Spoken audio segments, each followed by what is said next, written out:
Behold! The sword of power. Excalibur.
Welcome to episode 16 of the Oh Gosh Oh Golly Oh Wow podcast, the podcast where we talk about the Marvel Comics series Excalibur and nothing but Excalibur every week for 126 plus weeks. This week in episode 16, we're back on the cross-time caper with Excalibur number 15, Technet, Impossible Missions, originally published in November 1989. The creative team is Chris Claremont on writing, Alan Davis on pencils, Paul Neary on inks, Glynis Oliver on colors, Tom Orzechowski and Michael Heisler on lettering, and Terry Kavanagh on editing. And yes, our episode numbering is going to be screwed up forevermore because of that Mojo Mayhem episode. Sorry, and you're welcome.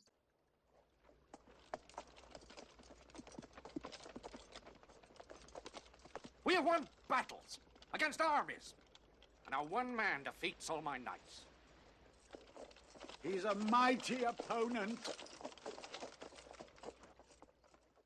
This issue is packed in a mostly good way in the sense that there's lots to discuss and we've got a marvelous, multi-talented guest to help sort through it all. But first, you get to hear from the usual suspects. I am Dr. Anna Papard. I write and talk about lots of sexy things in lots of sexy places, including lots of your favorite comic book websites and academic journals, and on another podcast called Three Panel Contrast. Among my ongoing projects, I co-write monthly reviews for the Nightcrawler-led Way of X book over at Comics XF, which, along with this podcast, is part of my most important job of being Kurt Wagner's unofficial PR manager.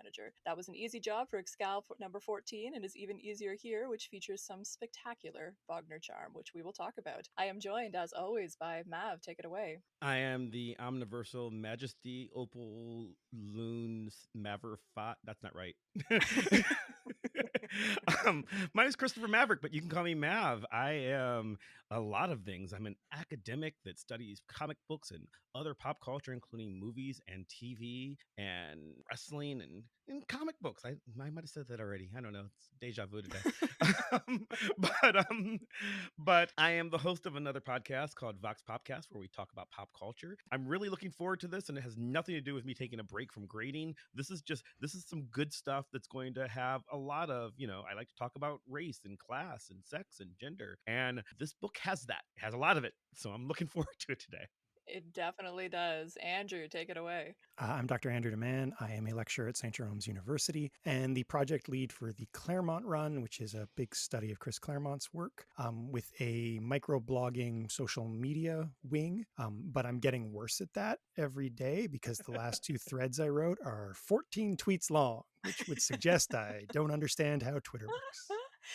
Oh, it was so good though, the Wolverine one today. I always read it first thing in the morning, Claremont Run. I don't know if you know that I do that, but I totally do. It's like my morning thing, and like it was great. And with the no crop, like I got to see that whole lovely Wolverine image, like big. That really drew me in even more than usual. It looked lovely.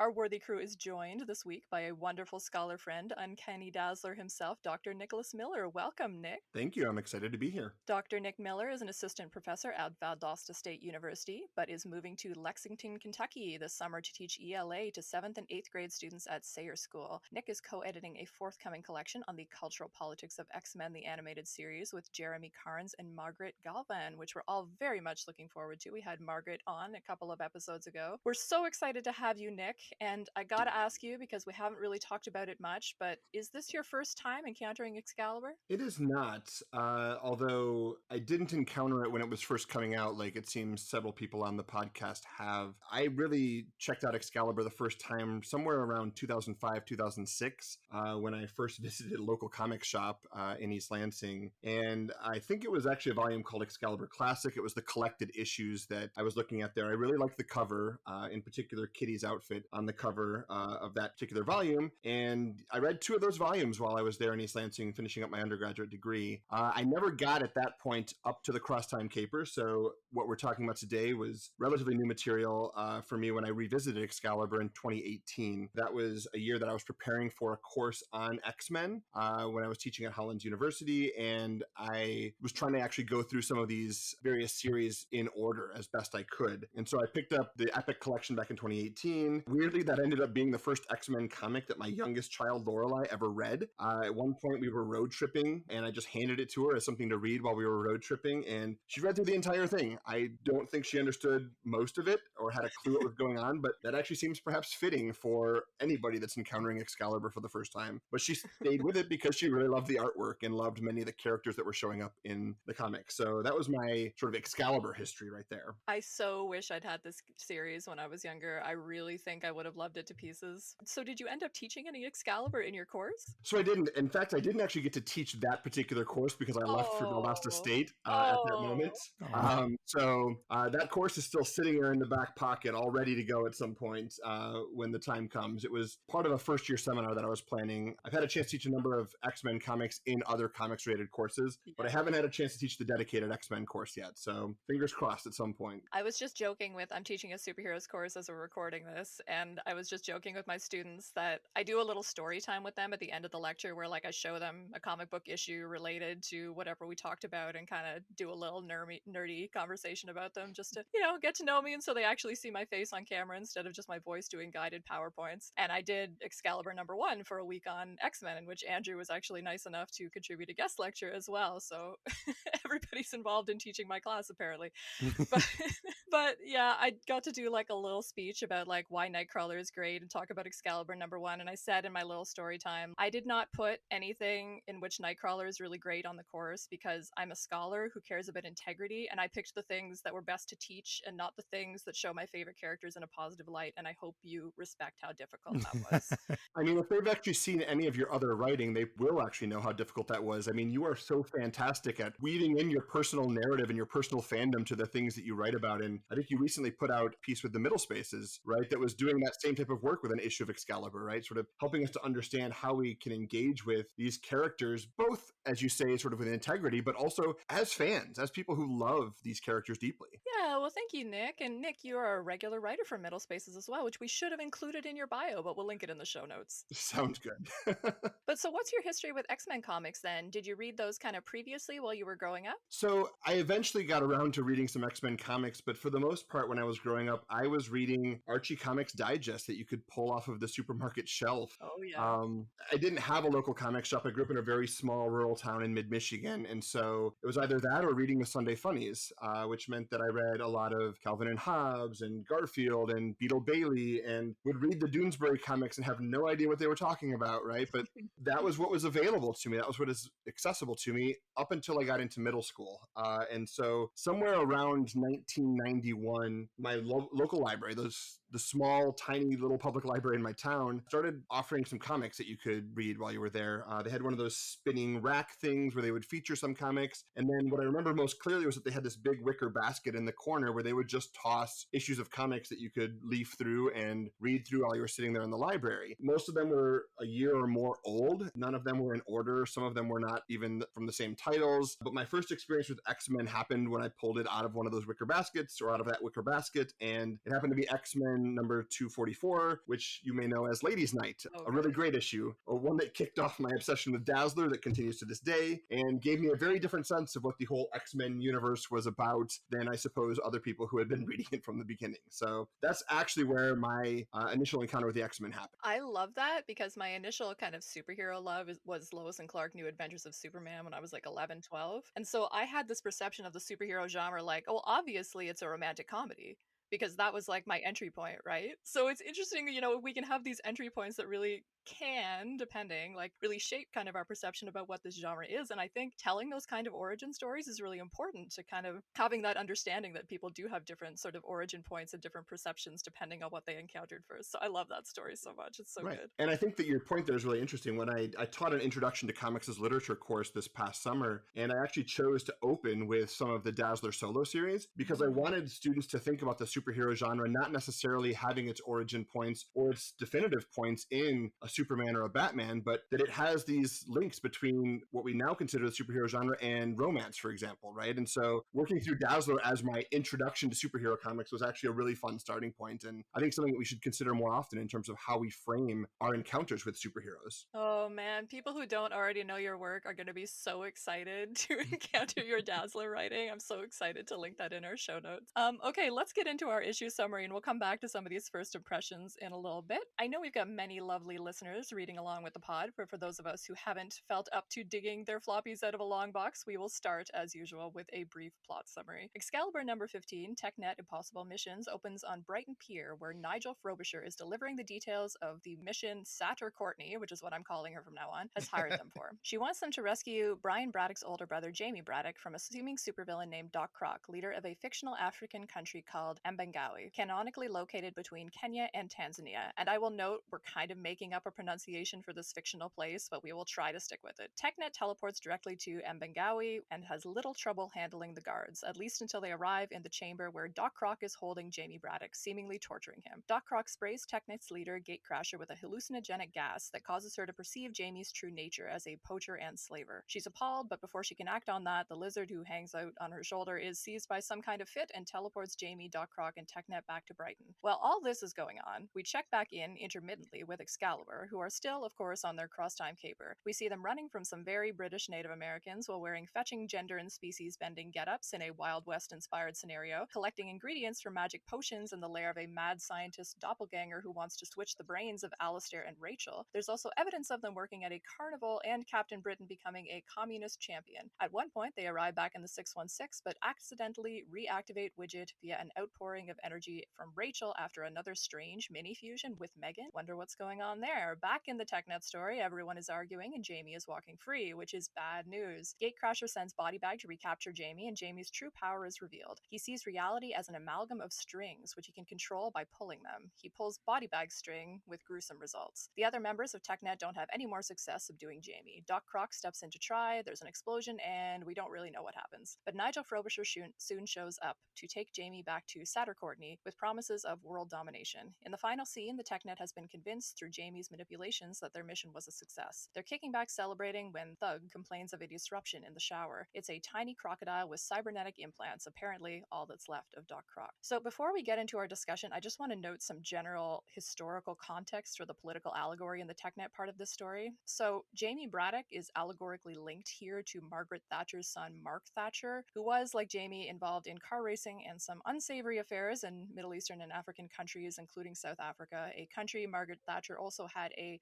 complicated relationship with, which is a very kind way of saying she was a repulsive racist who supported apartheid. Mark Thatcher's own unsavory story continues well into the 21st century. He was arrested in South Africa in 2004 for helping fund the Equatorial Guinea coup d'etat. Basically, he was trying to help install a different ruler in the interest of getting access to oil contracts. So, an all-around swell guy. Also, a few helpful bits of comics continuity. So Doc Croc's actually a character from the Captain Britain comics. He was an agent for RCX, which was this government agency that was sort of responsible for dealing with the aftermath of the Jasper's Warp event. He was gravely injured in the pages of Jamie Delano and Alan Davis's run on Captain Britain, which is why he got all these cybernetic implants before going back home to take his hereditary title as king. Readers who read the Delano-Davis stories will also recall that Brian knows about Jamie's villainy. In Captain Britain Volume 2, Number 9 from 1985, Brian leaves Jamie in the clutches of Doc Croc when he finds out that his brother's poaching and slave trading has been happening. So this story picks up in the aftermath of that. So, okay, that was a lot of context, and I'm really tired of talking. But I felt it was kind of important to lay that all on the table so that we're all kind of starting from the same point. So we'll start with you, Nick, in terms of first impressions. Like, any immediate takeaways from this issue, like things that particularly stood out for you that you're anxious to talk about right off the bat? I mean, I'm happy to go with the flow in terms of what we talk about, but it's really interesting listening to you talk about political allegory and the comics continuity, because even though that makes up in many ways so much of the meat of this issue, it is not at all what I focused on when I was reading it. All I wanted to think about as I was reading this comic was that, you know, Excalibur, despite the fact that it's being published on the heels of a deeply homophobic Jim Shooter era at Marvel, is a text in which none of the characters are what you might call this mythical category of heterosexual, right? Like, this is an incredibly queer comic, and this is one of the issues in which I feel that perhaps most strongly. And I don't know, like, for me, I want to keep thinking about that, especially obviously with the incident that we'll talk about, I'm sure, at some point, with Kurt and Brian having their exchange about having a lovely dance together, etc. But it's a really sort of interesting comic when you think about this in terms of the narratives of desire that are so interwoven, right? Like, we can have Jamie Braddock pulling on threads all we want, but those threads to me in some sense are these interwoven threads of desire that are crisscrossing across characters in this particular issue especially, but in the series as a whole. So I just keep thinking about how queer a comic this is. That's where my first impression really went. Yeah, definitely my primary memory of this issue was the Kurt and Brian thing. And then when I was like, oh, there's this whole political allegory that is actually most of the issue, we should probably talk about that and make it a big part of the show. Other first impressions before we get into some more focused discussion? I just love the visuals of Technet. I'll throw that out there. That's something that I Yeah. really, really enjoy from this. And again, I was thinking a lot about the experience of my younger daughter reading through this, and I can imagine this as being a sequence in which she was really enjoying it, because those particular panels, right, where you have these various characters as part of Technet interacting are really visually stunning in certain ways. So that was something that I think I knew before, but definitely hit home when I was reading through it this time. I like Technet more and more each time we see them, and especially here because they get some, Gatecrasher in particular gets some interesting character development, which is nice to see. She becomes sort of more than a one-note character in some interesting ways. But how about you, Andrew and Mav? Any first impressions? I really like the sort of structural narrative juxtaposition of you've got this Excalibur clip episode happening, and then Yeah. interspersed with that is this genuine building of an antagonist and a menace that can oppose them. So you get these scenes of them off having, you know, fun little adventures, while the big bad is slowly taking shape. So there's this fun sense of like the bad guy sneaking up on them, I guess, or catching them sleeping kind of thing, that I think adds to Jamie's menace a little bit for me, and also creates a nice kind of 1-2 punch in terms of, you know, drama and comic relief. That's funny because I was going to complain about the juxtaposition in terms of the seriousness of the one story is sort of negatively impacting the silliness of the other and vice versa. But now that you mention it in terms of the build of Jamie, I actually like the juxtaposition a lot better. But we'll get back to that when we talk about the allegory. Mav, any first impressions? Yeah, so I love this book. I love this book a lot, and there's several reasons. For one thing, we complained in the Nazi issues, for lack of a better term, that we felt it was uncomfortable having, you know, trying to have this serious discussion in the midst of what was essentially a funny book. And I said, it can be done, but it has to be done with care. This is doing it with care. This is what care looks like. And what's amazing to me with it is there's a lot of stuff that doesn't really make sense. I mean, Anna, your review of it that you just sort of did was way more chronological than this book is, and a lot more coherent. And I say that not as a diss, because it is so engaging the way it is. This is a frantic issue. This is an issue wherein Excalibur are side characters. You are forced to like sort of be in the head of and be positioned as the protagonist for this book is Gatecrasher. This is her story, and you are forced to like sort of inhabit and identify with the worldview of this character that, as an American reader in 1989, 90, whatever year it is right now, you don't know much about. She's just been a villain in a couple of issues with no motivation, and this humanizes her in a very real way, and it will make you care about her moving forward in a very real way. And then on top of that, you have the stuff with Jamie, which is just bizarre and intriguing. And then you have the actual Excalibur story, all 4 or 5 pages of it, whatever. Like you said that you remembered the stuff with Kurt and Brian. That's 2 panels. That's all the story gets. But 2 very important panels. yes, absolutely. It's great. I think there's very important stuff that I didn't count, but I'd be surprised if Kitty has 6 lines in this entire issue. And I think she has major character development throughout it. That I think is very important. I think there's so much going on here. It shows you that you can do a story that is, Nick talked about not having context and, just sort of, that being a way to read Excalibur. From the very beginning of our show, we said Excalibur is a book where that first issue is, here's some training wheels because the rest of this is not going to make a lot of sense. We're not going to slow down for you. We're going to throw stuff out there and you're going to have to deal with it. This is dealing with it. And it was so enjoyable to read. I did like our last couple of issues where we're dealing with Billy the Kid and stuff, but this is just breakneck speed Excalibur at its best for me. Yeah, I love the breakneck thing that you're talking about, dashing back and forth that Excalibur is doing in the background of this larger story. But okay, let's talk about the allegory, because I am actually surprised that you folks enjoyed it so much, because I was thinking we were going to be here talking about how problematic it was, and I think that there are aspects of it that we can deal with. Oh, I'm here for that. Yeah, I'm happy to talk about how problematic it is. That's Well, look, we can talk about both, though, because I think that both arguments are certainly valid, because I think it's definitely trying to tell a way more complex story, and definitely, I 100% agree with you, so much better than the Nazi story. Yeah. So much better.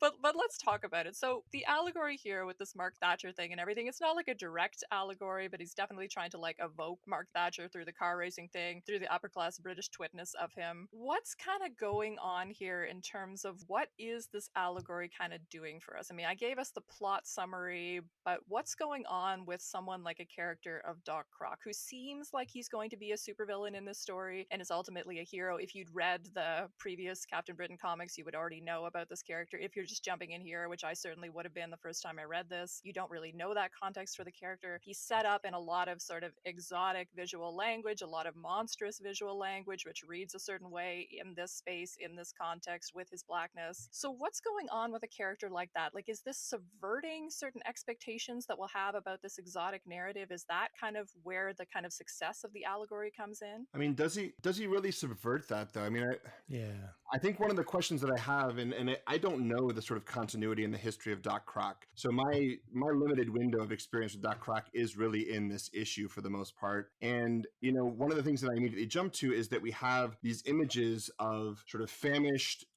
weak, impoverished African peoples, right? Black peoples that we are seeing elsewhere in the comic. And then you have this leader figure who has to be cybernetically enhanced in some ways, right? That they have had to be stitched together through presumably Western technologies, et cetera. I mean, there's something still going on about this sort of colonialist narrative of improvement that seems tied to Doc Croc in ways that I find really fraught and uncomfortable. Other thoughts about the allegory? I mean, we've complained before about this title not reckoning with the colonial context or legacy of kind of Captain Britain and his identity and even his family and his heredity. Making Jamie a villain surely does that a little bit, doesn't it? I was just going to say on the subject of Doc Croc, because I agree with Nick. I think it's not there. There's a theory by Jan Pieters called techno-cannibalism, which suggests that when you incorporate these sort of Afro-futurist elements, but you still have the characters conforming broadly to stereotypes despite the technological enhancement, you're reinforcing this idea that the primitive is like the natural state.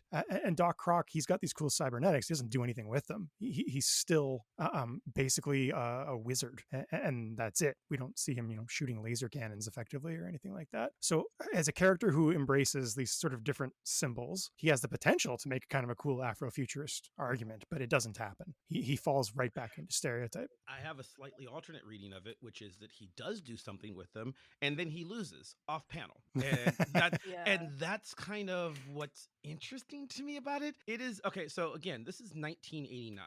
This is a myth of apartheid story. Mhm. And I think what we have to like look at, if we're gonna consider it an allegory for what was actually going on with Mark Thatcher, which I think is a fair reading that Anna suggested, then we have to consider it an allegory and not a solution. This is Animal Farm. This is telling the story as best they could through another lens and not suggesting, and so here's how you make racism better. You know, what ends up happening in this is the colonial forces, the British forces come in and they just trample over the African nation. The end. That's the story. Putting myself back in the headspace of where I was in 1989, I'm sort of really into this at this point. You know, I'm very, I don't know how much I'm the one black person, but, and I'm also of the right age. I'm boycotting Reebok at this point in my real life because of sneaker connections to South Africa. I'm, you know, wandering around wearing Africa medallions. And yeah, you know, he tries to rise up and he gets stopped. And that's interesting.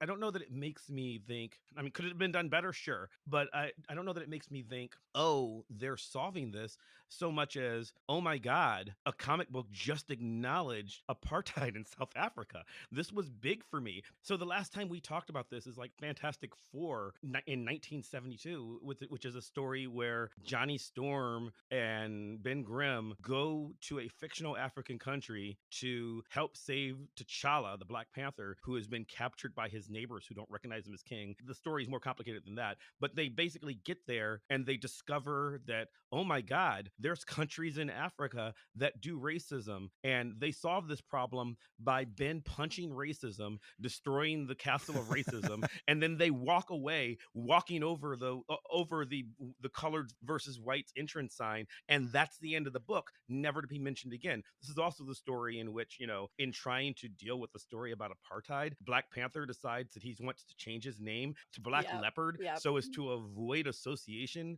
with the Black Panthers in America because he doesn't want to be political. It is a very problematic, complicated story written by people trying to do their best as middle-class white men in America who just found out there was racism yesterday, and they're doing their best and not doing good enough because, as far as I can tell, they didn't bother to ask anybody who knew anything in order to write that story. I think it's a very interesting story that I mean, obviously I wrote a chapter in a book about it, so I think it's a interesting story that should be considered.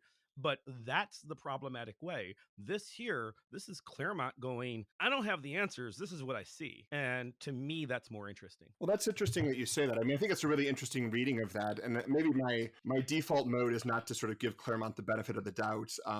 Maybe that's my default mode with everything. But yeah. I also wonder, you know, and I don't have the sort of historical continuity to back this up, but I was reading this and I couldn't help but go back to Robert Jones Jr.'s essay in the Middle Spaces on Cyborg, right? And trying to think about the ways in which this sort of mechanized black body, in the same way that we see with Doc Croc, is both a representation, as you're pointing out, of white supremacy's effect on black bodies, but also at the same point is engaging in an act of neutering that body as well, right? And so in that sense, this character of Doc Croc does the sort of representation side of things. It shows us the physical effects of colonialism, but also ends with us having a mechanized crocodile that's sort of cutesy at the end of the issue, right? In ways that do nothing more than represent, right? And I think that maybe it's the sort of 21st century critical race theory version of me right now, but I want to see a lot more than just representation these days, right? And I know that this is me reading the present back onto the past, but in this current moment, it seems insufficient to me to just say that, sure, this is representing what colonialism does, because we've had decades now of narratives demonstrating colonial violence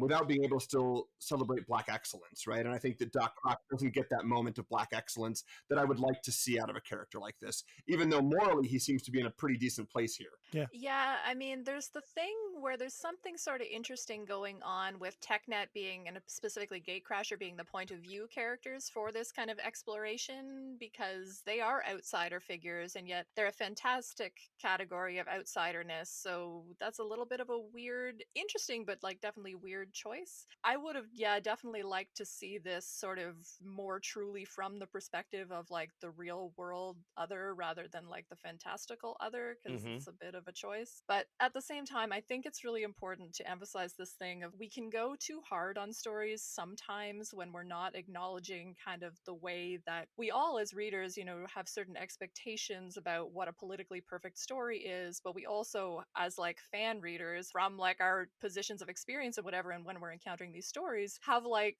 like tempered expectations of what we expect a comic book that is an X-Men funny book to do, right? As Mav is saying, we don't expect this comic, or we shouldn't expect this comic to solve apartheid. We shouldn't expect this comic to have solutions to grand political problems. But I really liked what you were saying, Mav, that what this comic does is it does draw attention to some of these problems, and it does, give a focus to things that you wouldn't necessarily expect to be in any comic book from around this time. So I think it is important to situate it in that context as well. So I'm really happy that you mentioned that, Mav. It's one of those things that, I mean, you talked about some of the problems of the shooter area of Marvel, and it's not just Jim Shooter, but just, where the CCA was, where Marvel was, where the kinds of stories they were telling. To this day, I don't know how they got the level of kink and queerness and just, random sex that goes on in Excalibur. I don't know how they got that past the CCA. That should never have been allowed to happen. I'm glad it did. This is similar. The fact that they were able to do a story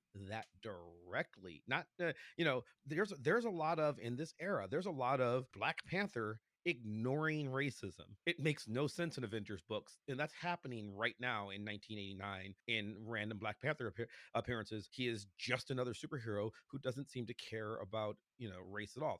That happens later, like the kinds of stuff that the movie is based on. That happens later. In DC, earlier in the 70s, you had attempts from like John Stewart as a Green Lantern to deal with this. You'd had attempts in Marvel from Falcon and from Luke Cage, but that dies out by the mid 80s and late 80s. So the fact that this happened was in its way exciting to me. And again, I don't think it's perfect. I do think that Nick has a good point about, it's very hard to read it without putting our current critical lens on it. And by our current critical lens, yeah, it doesn't do much. But given, again, for me in 1989, this is the first thing I've seen in 17 years that even addresses the problem. So it was progressive for then. And I don't think that gives it a pass, but I do think it bears mentioning. Right. And I think that also speaks perhaps again to the fact that we encounter these in different ways, right? For me, I didn't encounter this until the 21st century, right? I was right. And again, like you say, that doesn't give it a pass, right? But I also think it goes back to Anna's question earlier about, is Excalibur the place to sort of raise this issue if they can't do it well? And that's the thing that I think I'm struggling with. I don't think they do that well with this. I don't think they do that well with the question of indigeneity. And I worry that the sort of ha-ha jokeness of this often loses some of the potential seriousness of the issues that are at play. Whereas I think it's a lot easier because we can often couch sort of queerness within whiteness to do the sort of kink and the sexuality, et cetera, that is so much a part of this comic, because it somehow still seems less threatening than actually looking at white supremacy and the way that it functions on a global scale, right? Fair. I mean, the counterpoint to that, if I'm going to be charitable, is that you can use a book like this to have those cultural critiques where you're not expecting them, and that can have an effect. And definitely when we see the letters that are going to be in response to this issue, sort of a few episodes from now, people were really moved by this issue. Like, I mean, people are like, I was picking up Excalibur. I didn't expect to have this moving political allegory, but people are like moved by the story. And granted, those are the Marvel letters that Marvel is choosing to highlight because they want the story to be represented that way, right? They want it to be a moving story. They want it to be politically important. They want to take that pat on the back. But again, at the same time, this is like Margaret Thatcher was just at the tail end of her power at this time. Like, it was just a few years earlier that she's, voicing the support for apartheid and everything. So to do this in the British X-Men comic, to talk about it at all, it still matters given what the cultural context was. She's relatively powerful even in America. I mean, she's 1989. We are, well, actually, this is end of 1989. We're a year out of Reagan being president. That's it. And, she was a staunch ally. So like Anna said, to be charitable, she's a racist. Yeah.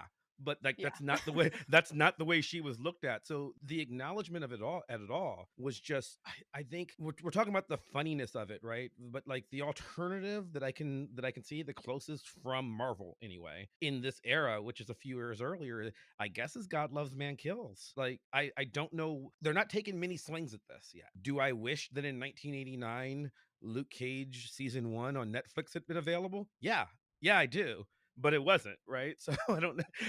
So like I don't know what else to do with that. So it's weird for me.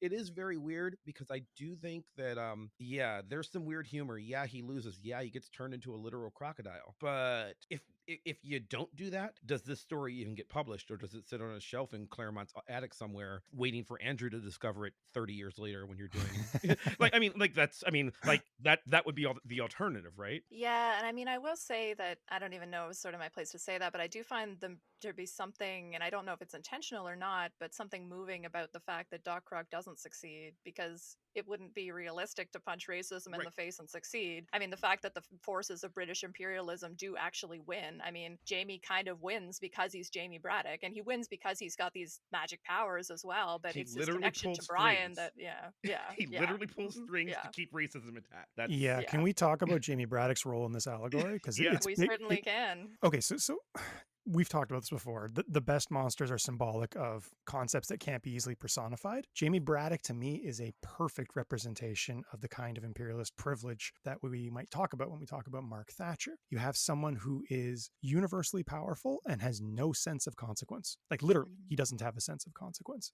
So when you sort of speak to that in the abstract, it's a commentary on privilege. But when you connect it to this apartheid allegory, it's a commentary on a sort of cultural indifference empowered by privilege that I think really actually works. And there's a lot of elements to Jamie that contribute to it. How imposing he is, how his weird state of bliss where he's always saying, I'm happy. Even the sexual component of him walking around in a thong. I don't know. For me, Jamie really works within that allegory. And then even more broadly, I like him as a villain. I think he's genuinely terrifying. When handled well. And he's a very appropriate kind of villain for Excalibur in terms of this being a cross-dimensional, reality hopping, reality bending, genre bending team, right? Yeah, exactly. But it's also interesting that Excalibur is absent for this, right? Like there's the connection that Anna made earlier between obviously Jamie and Brian, right? But in many ways, having Jamie as a foil keeps us from actually interrogating Brian's own complicity in these colonialist projects, right? Because we've now created a villain that is in some ways set at a distance from Brian and the team, at least in this issue, right? That doesn't hold them accountable in the same ways for their participation in this, right? So there is something really fraught also about the fact that we can't have this critique of Captain Britain himself. Yeah, and you understand why they would do that, of course, Sure, right? of course, to try to of course. protect their character. I mean, Brian is taking up the mantle of the Lone Ranger, so there's something we could dig for there, but that would be a charitable connection. He's also Captain Communism, so you know. Yeah, exactly. Was it Comrade Captain? I think actually is the word. Right? Whatever they called him, yeah. Yeah.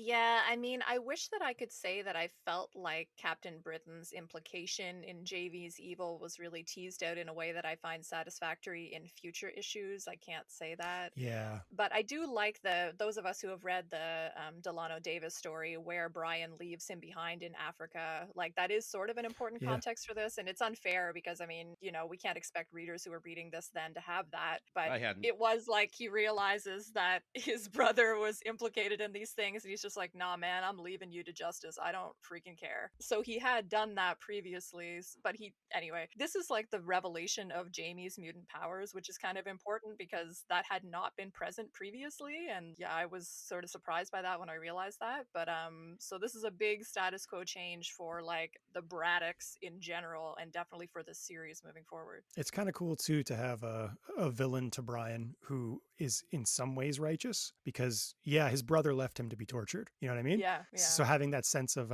Jamie having sort of an aspect of reckoning for Brian makes him all the more threatening to me. Yeah, and it's partly Brian's fault because it's this experience of torture that kind of apparently somehow unlocks Jamie's mutant powers. So it is kind of Brian's fault as well. Like, he did leave him to justice, which in a sense is righteous, and yet this is his cross to bear as well.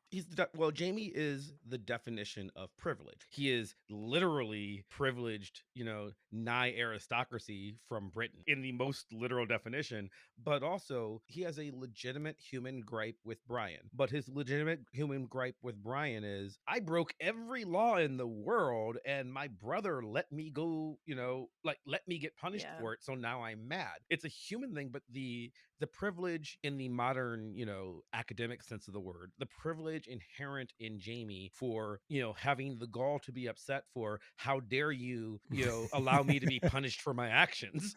Yeah.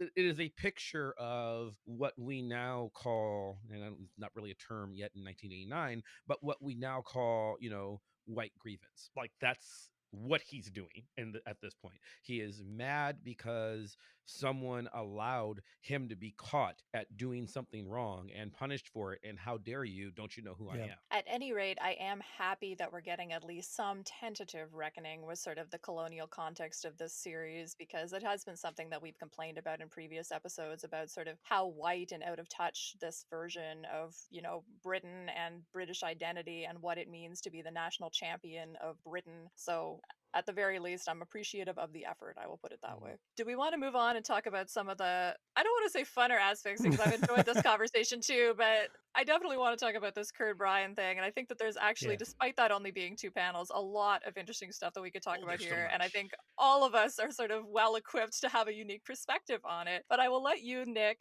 guest privilege, take the first crack at it. So what happens in the Kurt and Bryan scene in your reading of it, and why does it matter? Okay, well, before I actually address that question, I do want to just mention that this is a nice segue perhaps into that scene, because this is the moment also, or the lead up to this moment at least, is the moment in which the Excalibur team conversation in the panels and their storyline is also engaging with a colonialist legacy, although I think with much less success in the idea of flipping this idea of having British natives and the sort of civilized Americans, etc. So there is a tie here, I think, in this moment between what we were talking about before and these panels. That being said, for me, one of the things I love about this is that this is the moment in which maybe most clearly in Excalibur, we can go back to somebody like a Sedgwick, right, or a Gerard, and think about the fact that maybe this love triangle, Kurt, Megan, Bryan, isn't really about always setting up Megan and Bryan for the end, but it's actually about the fact that Kurt and Bryan maybe want to rail each other at some point. And to be honest, and I want to say this, and I actually mean this seriously, that this is a moment in which maybe Bryan is uncomfortable with the fact that he's learning that he's a bottom, right? Like there's something really interesting going on here between the two of them, because what we have seen this entire series, right,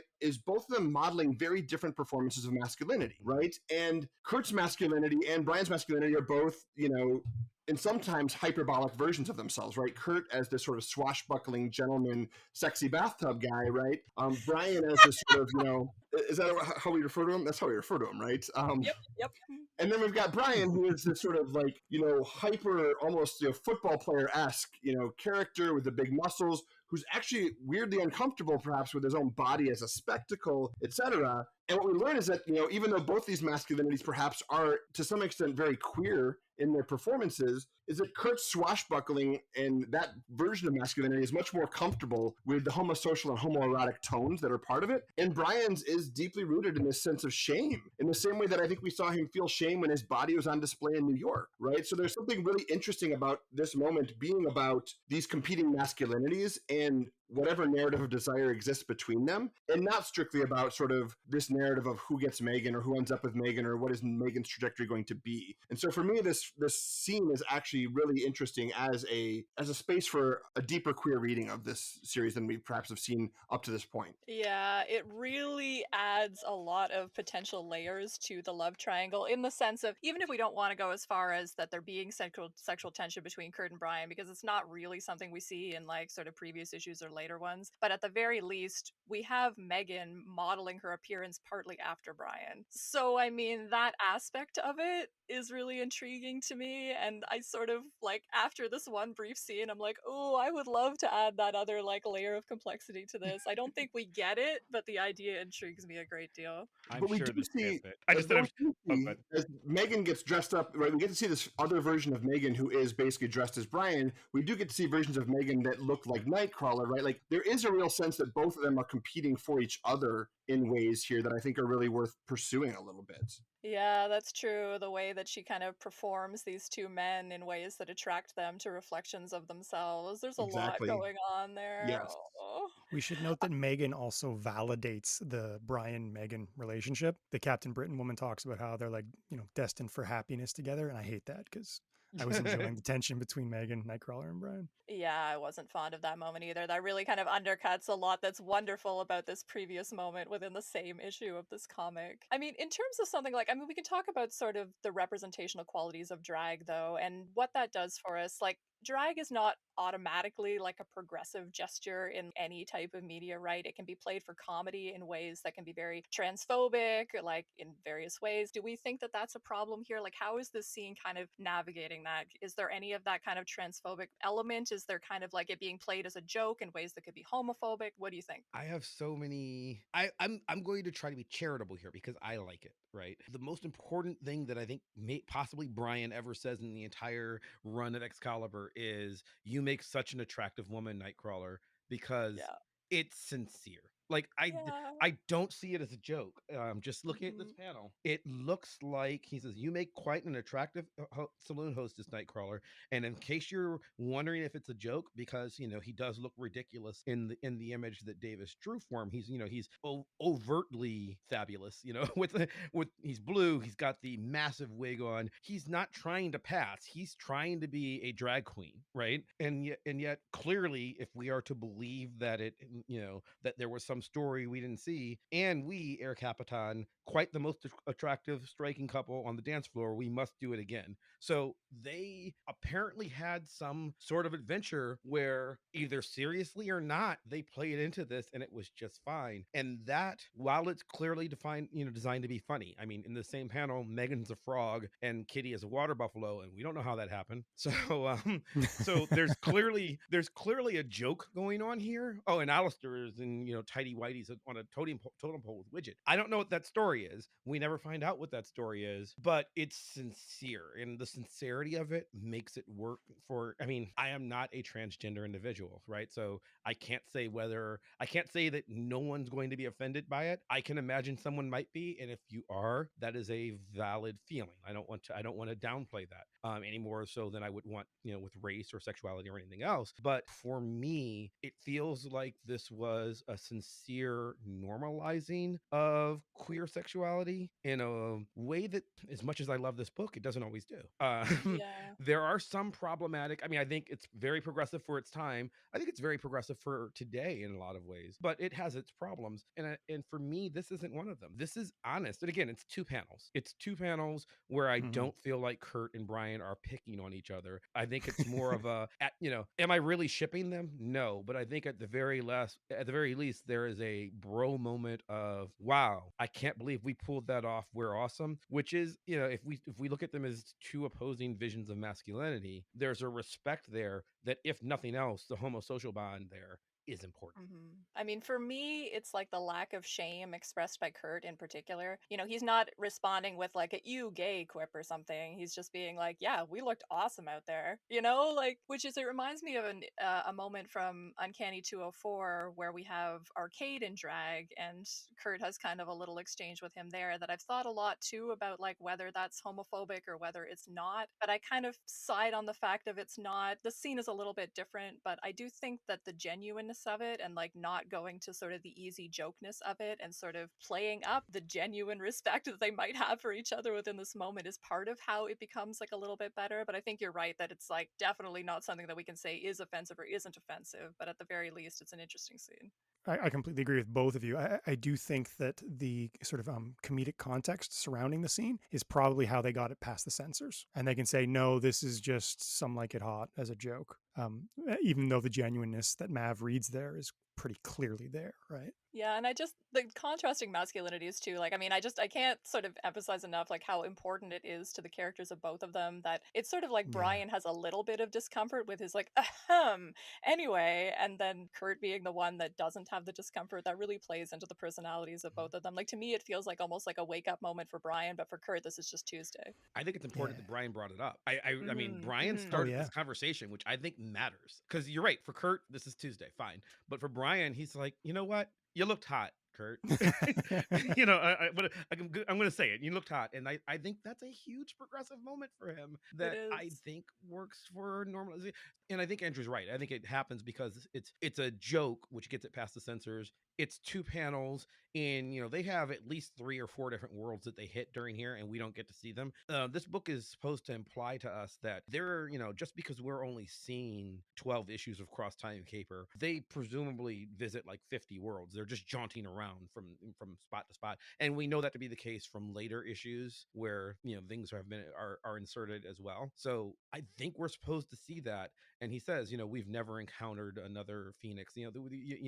We get bits like that on and off throughout this series. So I feel like there's important growth there. The other one that I'd want to point out is I think the monster scene with Phoenix and Megan tied to the table and Vampire Kitty, I think does a lot of the same work of, look, we are coming to understand ourselves as individuals in a way that we hadn't before. And they can only do that, as you point out, in a space like the Cross-Time Caper, where they're constantly visiting worlds, dimensions, etc., that are destabilizing to their view of what is normative, right? And I think that sort of destabilizing of the normative is what makes the Cross-Time Caper in general such a potentially queer text in some ways, right? That and we see here with Brian, and I think you point out, right, like he brings it up, right? Like there's something about him getting outside of this very narrow vision of himself just as Captain Britain on the 616, right, that is liberating in some ways and allows him to maybe make this comment with some sincerity rather than just a throw aside joke, right? And I think that's really important, like you point out. I mean, it's almost like him understanding what Megan sees in Kurt is kind of a good thing for him, like on some level. I mean, let's talk about some of the other, well, before we get off of that, I mean, let's talk about some of do we want to talk about the indigeneity stuff in that scene like a little bit more? Because, I mean, you mentioned it, Nick, but it might be worth sort of saying a couple of other comments about it, just in terms of some of the problematics of sort of using exoticism to let these characters have these emotional growth moments. I mean, you brought it up a little bit, Nick, but do you want to expand on that a little bit before we move on? Well, I just think it's interesting here that when we have, first of all, we're establishing a dichotomy here that, America as the savage space, Britain as this sort of pinnacle of civilization, which obviously excludes large portions of the globe when we play with that. And even in trying to flip that script here, which I think is meant as some sort of critique of colonialism on some level, probably by creators, right? It actually erases indigenous peoples in the Americas, right? Like what we have here is basically a bunch of white folks playing Indian, to use that term, that critical term, right? And so I think that there is what we might have seen as care, or at least a really genuine, thoughtful attempt with Doc Croc, right? We're not seeing here in this particular moment. It's being played off as a joke. And again, it's interesting because this is a moment where we actually have Brian in the scene, so he doesn't have to be implicated in the same ways that Jamie does in the other narrative that's taking place in this issue. So I just think it's worth mentioning that this becomes an act of indigenous erasure in and of itself, even though it's probably meant as an attempt to critique colonialism on some level. You thought they were white people. I thought they were supposed. Okay. I mean, and I don't know because I always read it as just the way he draws, but I assumed they were supposed to be indigenous Americans, but indigenous Europeans because of the way I took Brian at face value for as problematic as the way as he stated it when he says America is the font of civilization and Europe the wild untamed frontier. I assumed that those were supposed to be indigenous Europeans, not white men playing savages in quotes. It is problematic. I agree with you there, but I read it the exact opposite way, as though it was just like, but for a turn of circumstance, the Native Americans, they would be the leaders of civilization and we would be the savages. And I keep using that word on purpose because that's the way Brian sees it, which is problematic, but it's sort of a, I'm still better than you, but I get it kind of moment. Yeah, and I think that the language there, though, of the sort of begad, she's shooting at us, and hardly cricket, old top, and feather could get itself punctured, what, right? The sort of play at sort of a British accent is very much a play at a white British accent. Right. And so for me, I read them as white Brits who are dressing up as, in this sense, in this reality, right? They're dressing up in what we now consider Native American garb, or at least a stereotyped version of that. So I don't see this as indigenous Europeans, right? And I don't see in any of the coloring any good indication that that would be the case either. Fair enough. Yeah. And so for me, like, this seems like erasing indigeneity in order to imagine the sort of dichotomy of the savage and the civilized that white people have constructed as still being a strictly white province. Gotcha. Yeah, I can't really argue against that. The other thing we wanted to ask, and we'll like put it to our Twitter or whatever, was that do the characters, so the totem pole is the characters that they're playing in the scenario that we don't get to see. So we're assuming that there's some kind of thing where they were pretending to be gods in this scenario or something like that. But do those characters correspond to like pop culture figures that we're not aware of? And it could be somebody in our British audience is going to know that. We tried to look into it and we couldn't figure it out. So if that is the case, tweet at us. We're happy to know about it. Yeah, I don't know. I don't get because again, we've got Water Buffalo, Frog, Saloon Hostess, and then Lone Ranger and Tonto, problematic as it is. I don't know what they're going for. Yeah, I'm not sure either. So we were thinking it was a reference to something. Do we want to touch briefly on some of the other, on any of the other realities that they jump into? Just, I have to mention that we talked about shipping Kitty and Kurt on a previous episode, and I'm clear I do not ship them in Excalibur. The age difference would be creepy, and I'm not doing that. Holy shit, they look nice together when Kitty's vampire Kitty and he's standing with her in the doorway. If I just take that image isolated from everything else, it's a lovely image. This is again, and keep in mind for the listener, I am 15 when I read this the first time. Vampire Kitty was a great picture. Yeah. And as much as Yeah. we've talked about Goblin Princess Megan, and there's something clearly Alan Davis in 1989 has sort of a fetishistic type, that Yeah. he's going for, and there's something that goes into this. But I loved that outfit then, and now reading it as a grown up, as a real life grown up, I get that there's something to this. Where this is where I said I think she has, for only having 6 lines in this book, I think she has a lot of character development here. Where as a vampire, and vampirism is a way that you set your you release your inhibitions and you set your sexuality free. That's how vampirism is portrayed in everything from Interview with the Vampire to Nosferatu to the original Dracula to True Blood. That's what vampirism does. And if that's the case, Kitty is owning her sexuality here and straight up saying that she wants Alistair. I think it's important that she does this. I think it's important that she owns her sexuality, even if only for a moment, even if it goes away like next book. Also, Brian's a duck. Which I just love. It's pretty good. Yeah, I know. Yeah, he's got like the little uniform with his little wings integrated and everything too, with like the little flipper boots. It's like really well done. Any thoughts, Andrew, on any of these other realities they go to? Favorite moments? I think in light of what we're talking about, it maybe is important to note that a lot of the realities they're passing through are not actual historical realities. They're specifically fictional realities. Like it's the idea of the idea that they're passing through sort of iconic cultural touchstones rather than alternate realities. And I think that maybe speaks to the sort of the silliness of the issue a little bit. But I mean, it gets us back to the sort of the problematicness of like the incorporation of indigeneity, right? To incorporate that on a pop culture level and not on a real level at all. Yeah, exactly. Oh, I don't know why I'm laughing. It's a dark humor laugh, I promise. This scene involving the British Native Americans is bad for all of the reasons Nick already mentioned. Anyway, moving on. So the last thing that I want to do is highlight a letter from the Sword Strokes letters page, which we like to do where there is something particularly interesting in the letters page.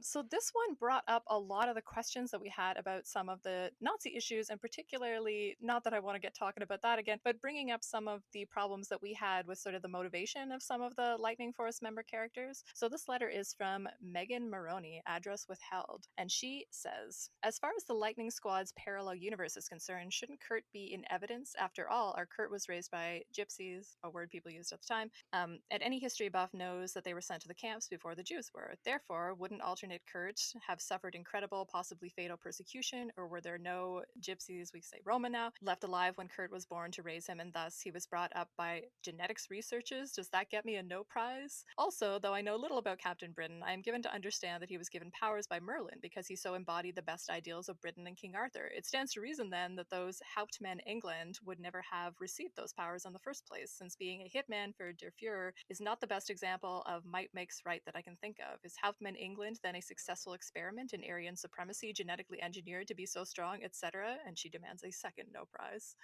I would, however, like to heap compliments on your storylines, your artwork, and most of all, on the one man that makes it all worthwhile, Kurt Wagner. The rest of the team, especially Kitty, are all wonderful, but Nightcrawler is not only a swashbuckling romantic with a genuine appreciation for any female in a skirt, he's blue and has wonderful bone structure. Anyway, I react to a soft German accent the way Jamie Lee Curtis responded to Russian in A Fish Called Wanda. I'll tell you what, I'll trade my no prizes in for this. If Kurt ever needs a vacation away from the English drizzle, I'll gladly keep him entertained in Florida. I've got an extra toothbrush, and he's better than a no prize any day. Signed, Megan Papard from the future. Yeah. The editorial response, though, to it, so you have some interesting ideas to the origins of Nightcrawler and Hauptmann England, Megan. The thing about alternate timelines is that they can make the improbable a reality. A good example of that is Lightning Squad. Good examples of those types of alternate timelines can be found monthly in What If, and it totally sidesteps all of her criticisms, which are very similar to the criticisms that That's how we you do it. had, which was like, yeah, this doesn't really make sense logically, and what was the backstory of these characters? And they're like, well, in an alternate timeline, anything can happen, therefore, we're always correct. And you're like, oh, come on, guys. That's such a cheap shot. I don't like that justification. Chaos Theory says, Butterfly Effect says that if you literally any change, none of us should exist. So whatever. It's I hand get that wavy that's away. technically true, but yeah, it's not narratively satisfying. No, not at all. They felt like if there was no Kurt, they'd have no story. That's why. That's the reason. Literally the only story I can think of that deals with the ramifications of changes to the time stream, making massive changes is I don't remember if it's the Time Traveler's Wife or if it's About Time. I think it's About Time. Rachel McAdams stars in 2 or actually 3 movies where she plays the girlfriend of a time traveler, and it's one of the 3. And oh my God, she just does this thing. But I believe it's About Time, where you find out that literally tweaking even a little tiny detail, it changes what future grandchildren of somebody are because just a different sperm reached the egg at a random moment, right? Like just delaying somebody by a few seconds. So yeah, Kurt shouldn't exist. It's fine. Whatever. Yeah, but then we're seeing the reason that the prison exists, and we didn't get that. Anyway, I don't want to relitigate the whole Nazi storyline. We're past it. There was a promise in the same letters page that don't worry, we're not done with Lightning Force. I'm like, oh really? Oh yeah, we're not. Oh yay! It's what everybody was clamoring for. But there's also a lot of talk of no prizes, which is going to matter in 2 months or two weeks for us. I don't know. Comes up in storyline. Yes, it does. Mm-hmm. Merlin, if only you're at my side, my old friend, to give me courage. There are no war tricks that will fool Mordred and Morgana.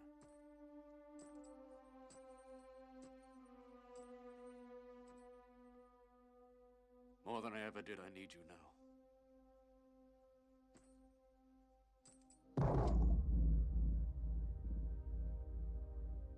Where are you, Merlin? If only you could see me wield Excalibur once more.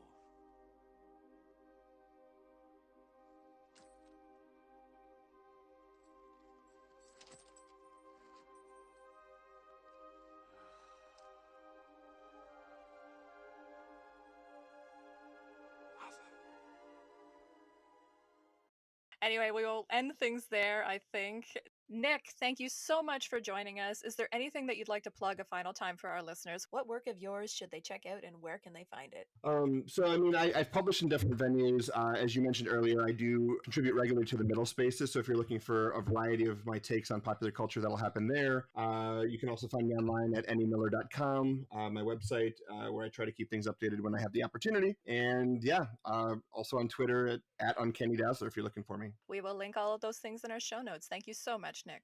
Next, in 1 week's time, we will be on to episode 17, in which we'll be discussing Excalibur number 16, Warlord, which, you guys, I am so excited. I got to here and saw the next one teased, and I was like, I can't even believe the podcast made it to Excalibur 16. There was a possibility we wouldn't make it this far, and we did. And this is like all my birthdays and Christmases came. We're not quitting after 16, are we? Like this is not the end of the show. We're not just this wasn't just a ploy to get us to Excalibur 16.